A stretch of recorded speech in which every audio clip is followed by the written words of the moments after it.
Hi everyone, this is Jason Sroufe. I'm the Family Services Division Director here at Wellspring. And one of the things that we talk about in our work is trauma.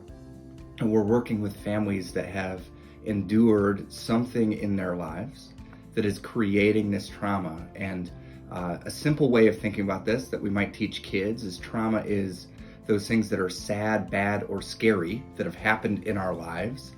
And it's creating these negative feelings in our bodies. And we could all say we're going through a lot of trauma right now. And in our work, I talk a lot about what's called adverse childhood experiences. So these are difficult experiences that happen in our childhood that then affect the way we view the world and even affect our bodies, affect our health outcomes. And so I'm teaching a lot of times with communities and with our staff, how do we build resilience when we've had these negative experiences in our lives? And so as we together are all experiencing this collective trauma, no matter our age, that it is important for us to think of how do we overcome it? Because I've noticed as I read the news that I can start to feel this tightness in my chest. I can start to have physical reactions to the news, that when I get a tickle in my throat and I start to cough because it's allergy season, that in my head I think about that a little different. I start to have worry about this little cough that every year of my life I've known, no, that's seasonal allergies.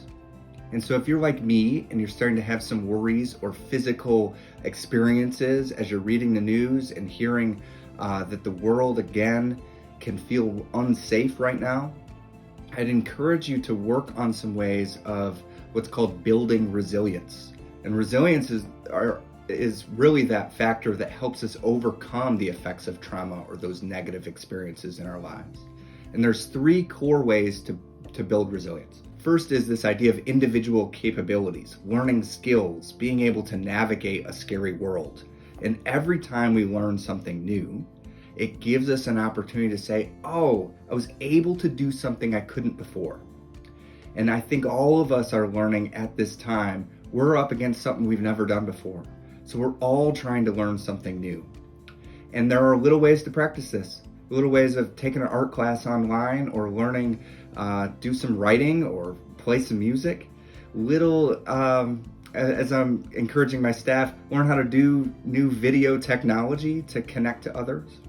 And that second part of these three protective systems is connection. It's attachment and belonging.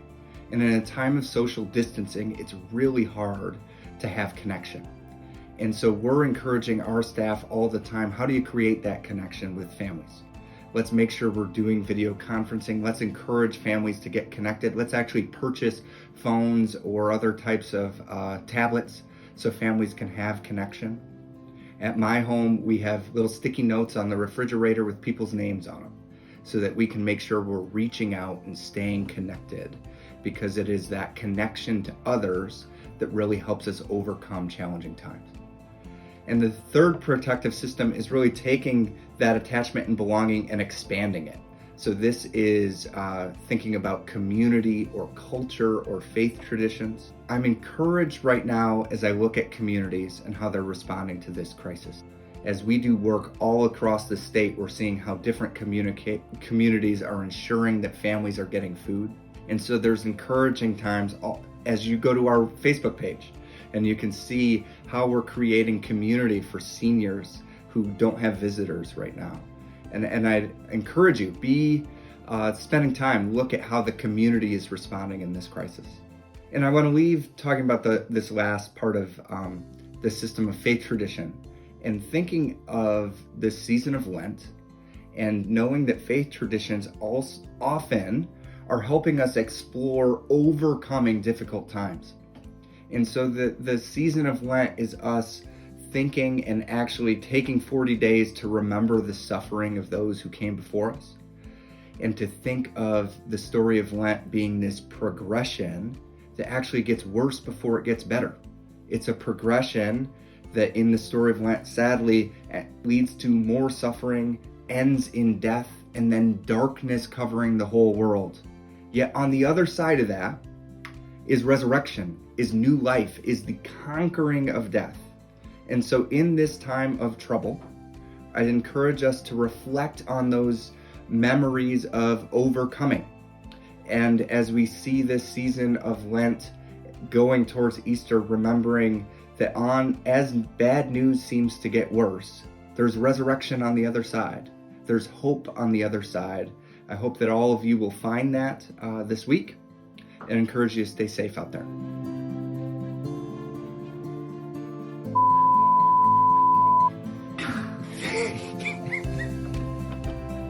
How's everyone doing at home?